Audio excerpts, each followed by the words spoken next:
Okay, hello, this is candidate master Viktor Neustroev, and today we are going to review the game number 12 between Fabiano Caruana and Magnus Carlsen. You can guess how this game ended. Of course, this game ended in a draw, but I believe in the final position when both sides agreed to a draw, Magnus Carlsen had a really good chance to win. He just decided not to play, maybe to prepare himself for the tie break. I don't know. Let me show you. Fabiano Caruana is playing with white pieces and Magnus Carlsen is black. e4, c5, knight f3, knight c6, knight d4, c takes on d4, knight takes on d4, and then knight f6, so e5. It's Sveshnikov Sicilian or Chelyabinsk variation. Knight d2, b5, d6, and here white continued playing knight d5. That's still a strong move. Maybe this is the line I would stick to when I play these positions. However, currently I play bishop g5 here. Okay, good. So knight d5, e takes on d5, and previously Magnus Carlsen played knight b8, then knight went to d7 and f6. However, in this position he played knight e7. This move is played very rare on grandmaster's level. However, there were a few games. c4 looks logical. Knight g6. Queen a4, threatening to play knight c7. Check. Kind of a discovered attack. Bishop d7 and queen b4 to get rid of any potential threats here. For example, if h4 immediately, then a6 can be played and then the knight will be lost. So first queen b4 and after bishop f5, then h4.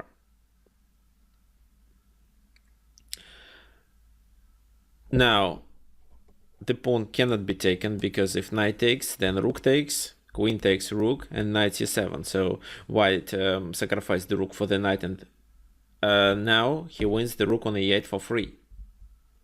And then he saves the knight. Or at least tries to save the knight. However, I believe after bishop e3, the knight can be saved. Okay, good. Of course, knight h4 doesn't work. There was a game in Batumi this year between Kramnik and Roganovich, and here it was played a6. That was a really interesting game. Let me just show you what happened then. h5, knight f4, knight goes back to c3. Bishop e7, bishop e3, knight d3. So here white has to trade his light squared bishop. h6. So in this position, black decided not to create a weakness by playing g6 with the pawn, so he castled. Rook d1, a5, queen b5, e4 was played. And in this position, Vladimir Kramnik played really great. So he took on g7. Of course, if king g7, then bishop h6. So just rook goes to e8, and this pawn defends the enemy king. But then rook d3, sacrificing the exchange. E takes on d3 and c5, and now queen moves to d3 and then attacks on h7. White won after that. However, in this position he is slightly better, and if black defends correctly, it's quite difficult to win. However, Vladimir Kramnik could win, and so maybe that was the reason why Magnus Carlsen decided not to play a6 in this position. Instead of this move, he played h5. h5 is a kind of novelty on grandmaster's level. However, this move was played in the game between two engines, Houdini and Stockfish, and the game ended in a draw.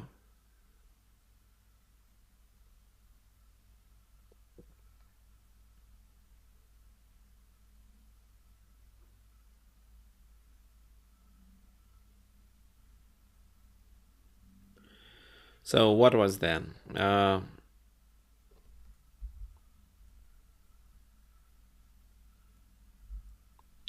Bishop g5 was played in the game between two engines. Queen b8, bishop a2, a6, knight goes back, knight f4, bishop f1 to protect the pawn on g2. Bishop a7, bishop takes on e7, and now the king is in the center. g3, knight goes back to g6, queen b6, f6, then knight f8 with the idea to get the knight to c5, queen a3, queen a7, queen d2.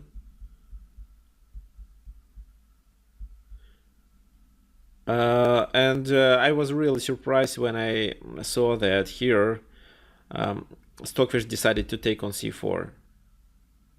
That's quite dangerous because the knight can move and the queen will be under attack. So here knight goes to e4, queen d4, queen takes queen, and now anywhere knight moves, it will be a discovery check.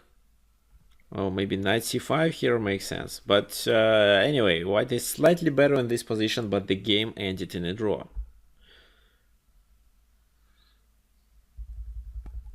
Okay, let's go back. Instead of playing bishop g5, I believe that Fabiano Caruana analyzed this game between two engines. So he didn't play queen a4, he played... Oh, actually, he didn't play bishop g5, he played queen a4. Bishop d7. With the idea to repeat the position if then queen b4 is played. However, queen b4, bishop f5. And in this position, Fabiano Caruana decided to play for a victory. Usually, here bishop g5 is played. However, Fabiano Caruana applied the novelty. He played bishop a3.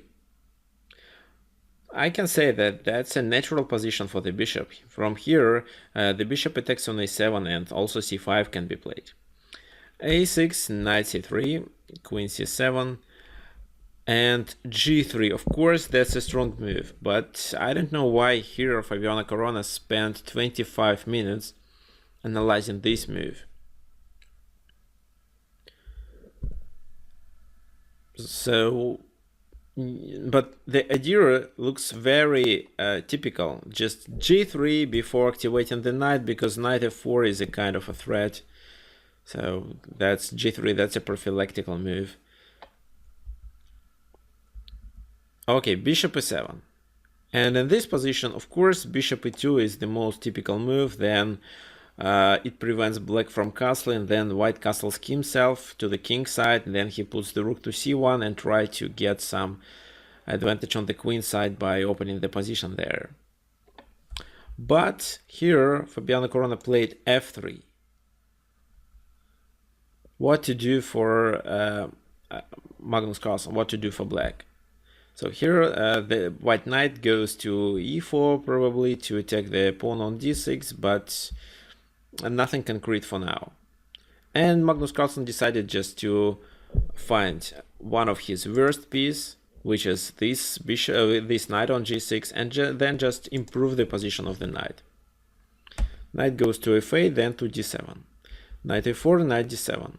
Bishop d3. Castle. And in this position, the most typical idea for white can be just to castle king side, get the queen to d2, play king g2, and start the attack on the king side by advancing the pawns. What else white can do here? What about knight f6 with the idea to take the bishop? Of course, this move makes sense, but that's not the best trade.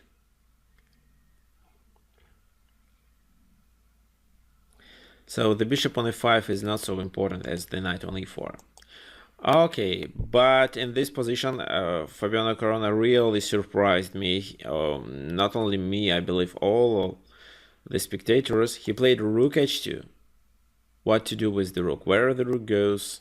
g2, e2, c2, I don't know. And then b5 looks natural for this position. I'm not sure that it's time to play b5, but why not? And even this pawn sacrifice can lead to a better position for black. Bishop b5, then rook b8, a4. Bishop takes e4. The queen can't take on e4 because rook b5 and the rook on a1 will be lost, because so the a pawn can't take on b5. So f takes on e4, knight f6, threatening to capture on e4. Rook c1, attacking the queen. Queen d7, with the idea to trade the queens. Bishop takes, rook takes on b4. So here black is one pawn down, but everything is hanging. Bishop c6, rook a6, bishop d2, rook b2. That's approximately equal position, but anyway, b5 makes sense. Maybe not now, just a little bit later. However, it was played rook a to c8. And then he castled. It's too late to play b5 now, because then rook c2. And the king is covered with the rook. Bishop g6 looks very logical. The idea is to play f5, e4, and then occupy the e5 square with the knight. Rook c2, f5, knight goes to f2. However, in this position, maybe knight g5 was a better move. Knight f2, knight c5. The idea is that black wants to take on d3, then play f4, and let the bishop work on this diagonal. So that white has to play f4 himself. And in this position, I believe here Magnus Carlsen made a mistake. He is already better in this position. What can he do? He could definitely play b5. And if now c takes on b5, then white loses, because the rook on c2 will be not protected by any pieces after knight takes on d4. So that's why probably bishop c5 after b5, but anyway, the position will be better for black. However, Magnus Carlsen played a5. Not a good move. Queen d2, e4. No, black is still slightly better. Bishop e2, bishop e8 to activate the bishop. King b8, king b1. So bishop f6 now. With the idea is to play b5. So this is the part of his plan. Rook e1 was played. That's again a kind of prophylactics. The knight goes to d1, then maybe to c3. And in this position, a4 was played. I don't agree with this move. I'd better use this square for the bishop to force b3 played by white. And then only after that, bishop goes back and a4 can be played. So I believe it's much stronger. Anyway, a4, queen b4. Queen b4, what is the idea of this move? White wants to cover the b3 square, because black in some lines can play knight b3, a takes on b3, and a takes on b3, attacking the rook, and at the same time black wants to get his rook and queen somehow to the a file and then checkmate. So that's why queen b4 covers this square. It's also kind of prophylactics. g6, rook d1. I don't know why he played rook d1. So first the rook was on e1, then d1, rook e8, and here Magnus Carlsen offered a draw. And of course Fabiano Caruana agreed to a draw, because his position is worse. Black is better here. I can't explain why. Maybe Magnus Carlsen decided to have more time to prepare for rapid games. That's why he decided not to play here. But of course, here black has real chances. For example, what to do for white? Because the plan for black is quite clear. Okay, let's just make some moves with white pieces. Let's just stay. Knight h3, bishop d1, Knight f2, rook a6, knight h3, another rook goes to a8. So you see black has many options to reinforce his position. Then knight f2, and then finally a3, and after b3 rook goes to b6, and then black can sacrifice the knight there with the strong attack. Rook a3, queen a3, a2. And then we can promote the pawn to a queen, or take on c3 first and then promote the pawn to a queen. Anyway, this position is absolutely winning for black. So if white doesn't do anything here, then there is a clear plan for black to win. I don't know why, but Magnus Carlsen decided not to play this game, not to play this position.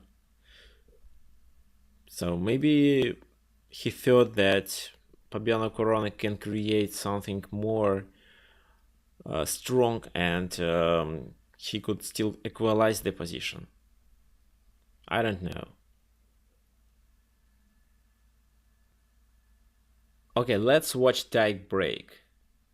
So today they have rest day, and tomorrow Magnus Carlsen and Fabiano Caruana going to play 4 rapid games. If the score will be 2-2, then they will play 2 blitz games. If again they drew the match, then they will play Armageddon, what means that black has 4 minutes on the clock, white has 5 minutes on the clock, and if black draws the game, then black wins. However, I was thinking that Magnus Carlsen had better chances to succeed on the tiebreak, but according to what I see from his play now, maybe they both have equal chances. Looks like Magnus Carlsen just doesn't want to play. It's a really playable position, but he decided not to play. Okay, good. Anyway, might be interesting. Okay, see you later, and of course I will try to review all the rapid games.